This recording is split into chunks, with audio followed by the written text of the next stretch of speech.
Je vais faire une petite pause pour partager une astuce avec l'ensemble des élèves du Burkina Faso. Et la première astuce, comme je vais la nommer, il s'agit en quelque sorte de la face cachée des sujets de philosophie. Il y a une catégorie de sujets qui obéit à cette logique. Et c'est une logique que moi j'appelle mathématique. Suivez un peu.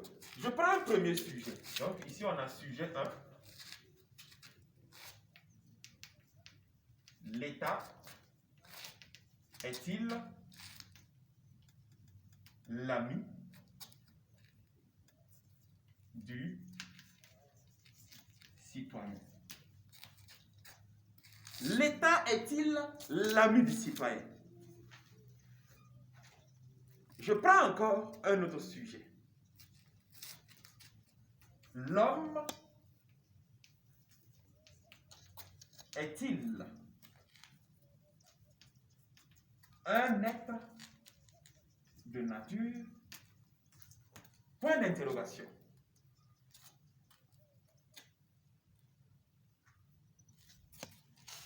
Troisième et dernier sujet que je vais prendre. Faut-il craindre les passions? Point d'interrogation. Quand on regarde ces trois sujets, ils ont un point en commun. Mais ce point en commun n'est pas forcément visible. Il y a une alternative qui est cachée, qui n'est pas présentée, qui n'est pas présente ici. Suivez bien. Le contraire d'ami donne quoi? Ça donne ennemi. L'homme est-il un être de nature? Qu'est-ce qui s'oppose ou vient compléter la nature humaine? C'est la culture. Faut-il craindre les passions? Soit on craint les passions, en ce sens qu'on les condamne, ou soit on les valorise. Donc ici, le verbe valoriser. Relisons maintenant ces sujets en intégrant les éléments que nous venons de trouver qui sont soit contradictoires ou complémentaires. Prenons le premier sujet. L'État est-il l'ami ou l'ennemi du citoyen? L'homme est-il un être de nature ou de culture? Faut-il craindre ou valoriser les passions? Quand on veut mathématiser, ça donne ça.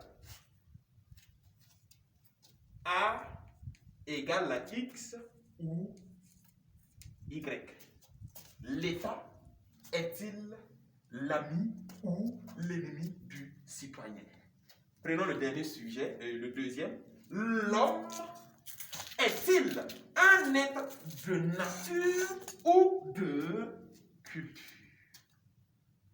Par moment, dans la formulation du sujet, on vous donne ça. A égale à X. C'est à vous de chercher Y pour compléter et avoir la version étendue du sujet. Et naturellement, dans une démarche logique, vous pouvez développer d'abord le côté ami dans la thèse et par la suite développer le côté ennemi.